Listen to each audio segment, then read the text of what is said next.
L'élection des membres du bureau suivie de son installation, son excellence André Mbata a remplacé l'honorable Jean-Marc Kabound au poste du premier vice-président de l'Assemblée nationale. Alors il a remporté sa victoire par une élection, vu qu'il a aussi avait lancé sa campagne, donc il a combattu pour avoir ses postes. Suivez l'opinion de quelques députés de l'Assemblée nationale qui se sont exprimés sur le micro de Magie TV.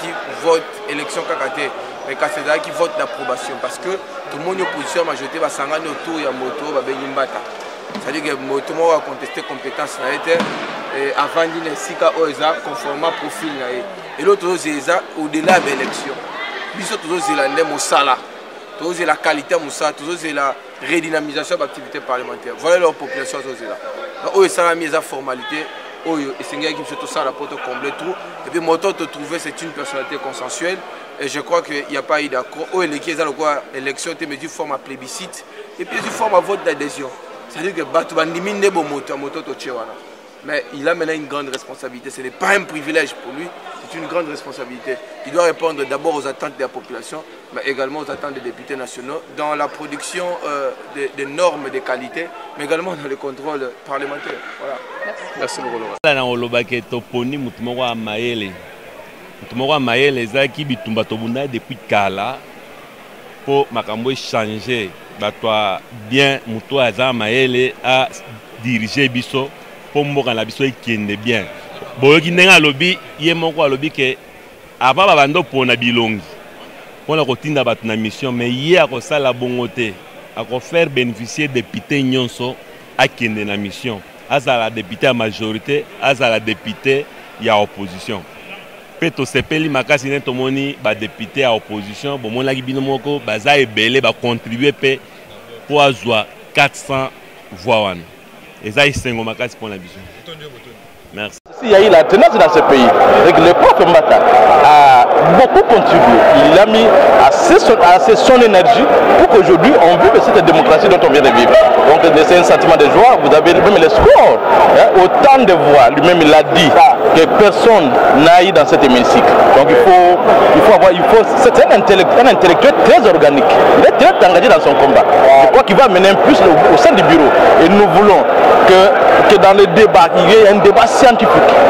Et en tout cas, la place que le prof arrive, il amène un nouveau au sein du bureau. Et on voudrait vraiment le vivre dans cet aspect-là. C'est très important. L'activité reste dominée par la décevabilité de la proposition de loi comment elle doit poser. Bon, la proposition, c'est encore le débat encore en cours. Mais c'est vrai qu'il y a beaucoup d'innovations. L'ancienne loi accusait beaucoup de faiblesses. On va devoir corriger certaines choses. Le CIE, la proportionnelle, comment quelqu'un qui a 2000 voix par rapport à celui qui a 20 000 voix, il peut passer député. Le pouvoir vient du peuple. Quand le peuple vous a élu, vous méritez. Et non le système de la proportionnelle, non. Il faut revoir beaucoup de choses. La loi accusait beaucoup de faiblesses. Je crois qu'on va devoir corriger cette chose. Pensez-vous que la modification de cette loi apportera la transparence dans les communs des membres? Nous sommes artisans de la transparence. Nous voulons la transparence. Nous voulons que les élections qui arrivent, qu'on puisse afficher les résultats bureau par bureau. C'est ça la démocratie. C'est ça la transparence dont nous sommes en train de nous battre. Et nous nous battrons pour ça. Moi, c'est M. Célestin Ekoto. Je suis chef de travail à la faculté de droit. Et c'est à ce titre-là que je suis. Élève du maître. Soir. Plénière de ce mardi 26 avril, poursuite des débats généraux sur la proposition de loi électorale, votre honorable, le notable de la province du Kwilu, l'honorable Rombo Foumani n'a pas manqué de mots. Il a éclairci l'opinion, le toit du public a parlé. Suivez. Parce que tous les autres points avaient déjà été abordés par des collègues. Ça ne servait à rien de revenir sur les mêmes histoires. J'ai pensé qu'il suffisait de donner des éclaircissements sur 2 ou 3 points, ça suffisait.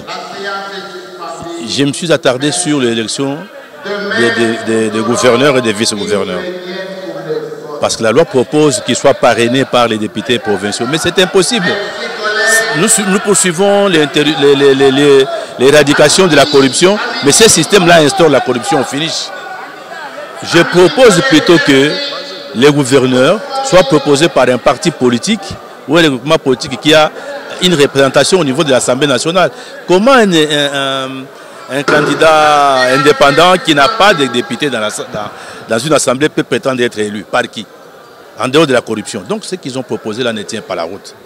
Moi j'étais contre ça, j'ai demandé qu'on supprime ces paragraphes-là pour remettre la loi comme était par le passé, mais peut-être en ajoutant le fait qu'il faut avoir des représentants dans l'Assemblée. Ça c'est un de deux.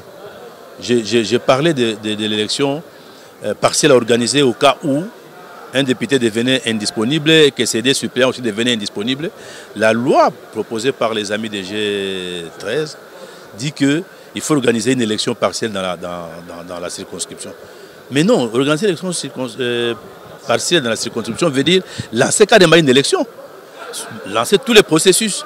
Et il sera ouvert à tout le monde, à tous les partis politiques. Et que devient les sièges que celui-là avait gagné et qui vient de perdre? Donc il va les perdre complètement. Donc moi je propose que si on fait ça, par exemple, en tout cas là c'est risquant, les partis politiques qui avaient gagné ces sièges risquent de les perdre parce que cette fois les élections sont ouvertes à tout le monde.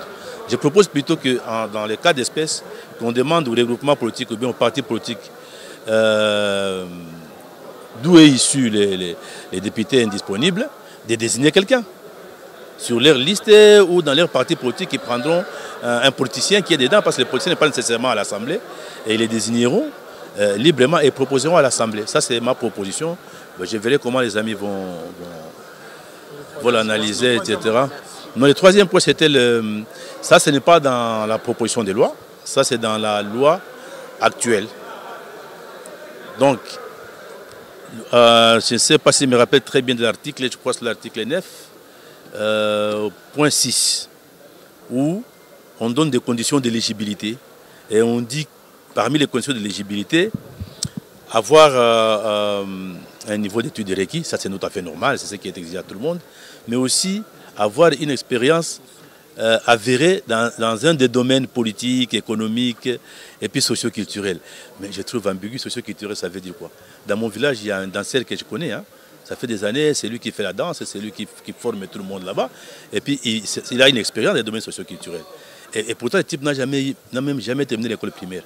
Est-ce qu'il faut vraiment amener ces messieurs à l'Assemblée? Je n'ai rien contre lui, mais je pense qu'on ne peut pas l'amener à l'Assemblée. Je propose plutôt qu'on supprime cet aspect-là, des socio-culturels, parce que ça me paraît flou. Et il y a plein d'ONG. Dans tous les pays, dans tous les villages, dans tous les secteurs, il y a des ONG. Ces gens-là, ceux qui dirigent les ONG, j'ai vu aux élections de 2018, ils ont utilisé ça pour donner des attestations, des services à leurs cousins, et ainsi de suite. Bon, mais ça ne représente rien, ça. Donc ça, ce n'est pas vraiment une expérience. Donc je crois que, comme c'est flou, je propose qu'on élague carrément ces bouts de phrases-là. À la rigueur, qu'on combine, qu'on rende cumulatif les deux conditions. Ça veut dire qu'il faut avoir étudié, avoir un niveau d'études avéré, mais au même moment avoir une expérience professionnelle avérée. Si on combine les deux, on aura des députés de qualité, à mon avis. Merci.